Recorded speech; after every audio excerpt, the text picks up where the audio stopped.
Hello and welcome back to the Toffee Blues YouTube channel, your source for all things Everton. Welcome back to another match preview. It's not the second round, our second game in the Carabao Cup, into the third round now against Fleetwood, who are in League One. Of course, a bit of a tougher test than Salford. That game ended 3-0. Pretty routine in the end. Couple of shaky moments, but quite easy, quite simple performance. Joining me again, Terry McAllister and Owen Parks. We're going to try and dissect what this game's going to go like, predicted team. We can try and give our thoughts on Fleetwood as well, but sadly we don't have any Fleetwood experts around. So I'm going to come to Owen first. Are we looking kind of similar rotation as we did against Salford?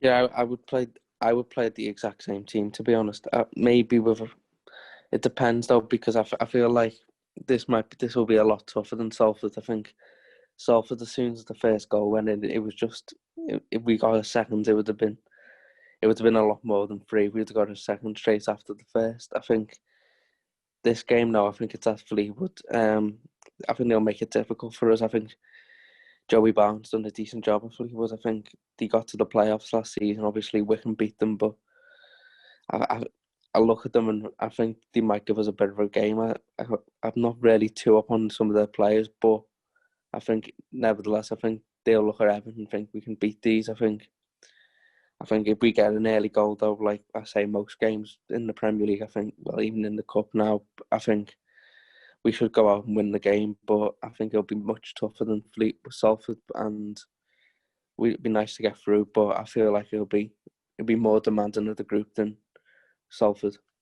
Yeah, Terry, do you agree? You're looking for a similar amount of rotation to the Salford game? Yeah, I mean, I was one of the people who was like, play a proper team in the League Cup, like properly go for it, like take no chances.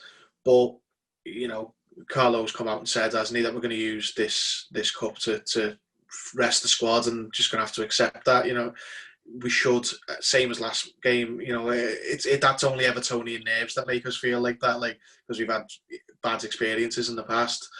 We should still be able to beat League One teams with international players on the pitch, and players who've played in World Cups like Bernard and Walcott. I think we will see a complete change again. I mean, probably won't at centre back because we haven't even got Branthwaite now, so Keane will probably start again, and unless we can bring in another centre back before the weekend, or before the game, sorry, I think we'll probably see Mina as well. And there's a few players who could come in instead of other players. Like Iwobi's fit now. I don't know whether, like, Walcott did Northern last game, and I don't really like Iwobi on the right. I don't think he's very good there. I wouldn't be surprised if we saw Iwobi on the right over Walcott, because Walcott wasn't even in the squad for the West Brom game. We could. I mean, is he still alive, Fabian Delph? No, I think Phil Kirkbride mentioned that he's actually going to play. I think because he wasn't in the squad or anything, apparently that Delph's going to come in, same as like Nkunku, Go and people like that. I don't know if that's confirmed. I'll check that now while you're talking, but yeah, I think Delph might be coming in. Yeah, I mean, I don't like Delph. Don't think anyone does, but I would imagine he'd play because he's far more of a natural centre midfielder than Bernard. I know Bernard played well, but I think Bernard might start on one of the flanks, maybe. The only two I think should be guaranteed the spot of the rotation players should be Nkunku and Anthony Gordon. I think they were really good down the left. On the right-hand side, I think it's mad to think it's a fight between, Iwobi, Bernard and Walcott. The wages that are going out on them alone, all fighting for one position in the second string, is unbelievable. But yeah, I think we're going to get a tougher test against Fleetwood. I'm not even going to bullshit and pretend to know anything about Fleetwood, but they're a division up from Salford, and we probably will see a more orthodox middle three rather than have Bernard in there. Davies, Sigurdsson and Delph. Come on. There's a Premier League title winning medal in there, even though if you got it for participation. There's international players, experienced players should be able to beat them. I want to see more from Moise Keane, though. He was awful in the Salford game. And that was he's had 4 starts now. I think it's 4. He was poor in 2 of them, that one and Sheffield United earlier last season, but he was good in the Newcastle and Bournemouth games compared to his substitute appearances. So I want to see him dominate. I want to see him play well. He's an Italy international. Like, he's a former Juventus player. He should be able to have the best of of Fleetwood Town players, all due respect to Fleetwood. You know, it doesn't always work like that, but that's what I want to see. That's what I think we should see, whether we do or not. I don't know. Yeah, according to Phil Kirkbride, well, this was before the game. Yesterday, Lursel's out with a back injury. Somehow he's picked that up. Not sure when. Delph apparently is set to play against Fleetwood. Lewis Gibson's heading on Reddington on loan. Tosun's still injured. Balassi, Besic and Sandro, of course, the club are just looking to sell them, so they're not involved at all. And Kuknu is apparently also going to play versus Fleetwood, and then I presume Anthony Gordon is as well, but that's not confirmed or anything. Gabaman isn't back until October or November, so I agree with what you're saying about Iwobi. That's probably the only change I'd make, but as well, Moise Keane has to make much vast improvements from what he did against Salford. He really struggled for no apparent reason. He's a much better player than League Two. I mean, that was a bit ridiculous. I'm looking forward to seeing Nkunku and Gordon again. I was disappointed not to see Gordon on the bench, to be fair.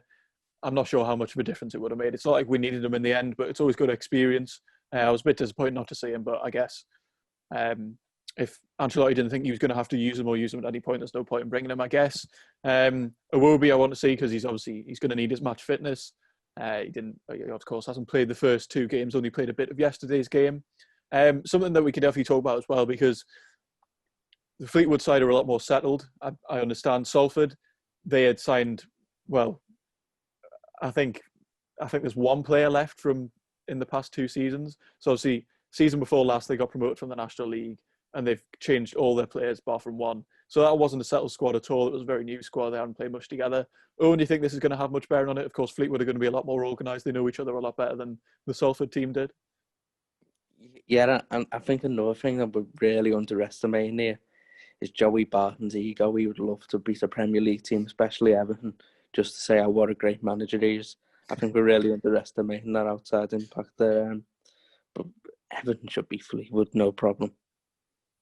Yeah, Terry, do you think that's going to have an effect with Fleetwood players being more of a squad than the Salford players were? And are we away as well? This is not that away and home makes too much of a difference these days, but it still has some bearing, I think. Yeah, I mean, I expect a much tougher test, and more for the reason Owen said. Like, it's Joey Barton, he'll be desperate to beat us just because it's Joey Barton. He wants to have that scalp, doesn't he? But you can never bank on anything. This is what Cup upsets are all about. But if we've got players who, forget the price tags, just international experience and Champions League experience, like Iwobi and Delph and what have you, they should have enough in the locker to beat, League One opposition, especially when two kids showed a lot of them up last game, where Nkunku and Gordon were the two best players on the pitch by far. I think that's what everyone's looking forward to see, especially Nkunku. We've all got a good look at Gordon, but that was like the first a lot of people had seen of Nkunku, and he was great. So I'm looking forward to seeing him a lot. Yeah, and of course, if we win this game, I don't want to get ahead of ourselves, of course. As we mentioned, cup upsets can still happen. We should win. If we win this game, it's then West Ham or Hull. Owen, are we looking for a bit of a run here if we can get past Fleetwood? Would you expect us to beat both West Ham and Hull, or how confident are you feeling, about this game and then the next game if we get through? Yeah, well, I think either of them we would beat if we beat Fleetwood. I think Hull, I don't think they won a game for about 7 months last season after Bowen and Grzycki went. And West Ham beat Leeds on pens. Magic. Amazing, isn't it? And then I think West Ham, by the way things are going there, I don't think even if they beat Hull, too much thought will be given to the Carabao Cup, considering the likely position they'll be in by then. So I think as further we go along, and the better chance we have, I think it would just be Everton to get to Wembley and no one could go. But I mean, keep winning. I think it's just one game at a time. I think Fleetwood, then Palace, then Brighton, and then just keep going, keep them wins going, especially until the derby. Yeah, of course, as well, because Wolves are already out. Obviously, they got knocked out. Palace are out, I think. Did they go out to Bournemouth as well? On pens.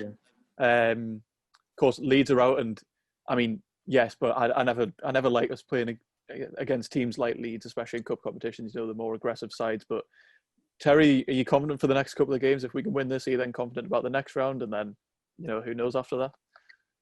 Win this one first. I'm not talking about the next round till we're through this. It's one game at a time, and as Owen said, it's a simple sentence: keep winning. Just keep playing and keep winning, and the rest takes care of itself.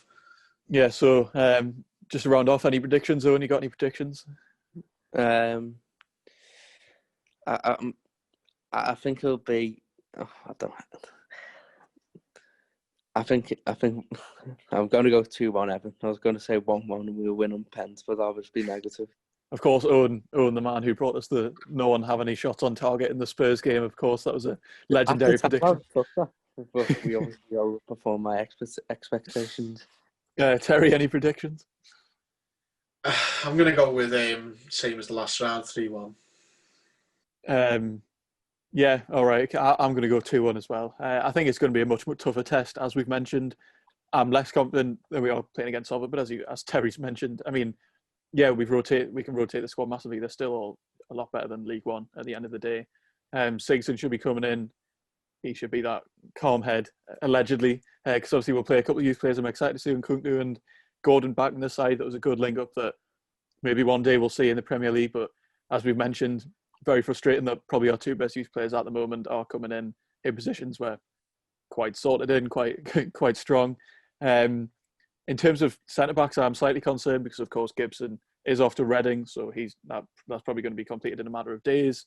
We really do only have two centre-halves, and I'm not particularly excited to watch one of them get injured again, because then who comes in then? Have we got Luca Dean coming in back in at centre-back? I mean, yes, that worked against Salford, but is it going to work against higher league opposition? We'll definitely have to see. But there are predictions anyway. Let us know in the comments down below what your thoughts are on the game. Are you confident going into this? Are you a bit nervy? As you always have to be going into draws like this. Check out everyone on social media, and thank you very much for watching, and join us next time on the Toffee Blues.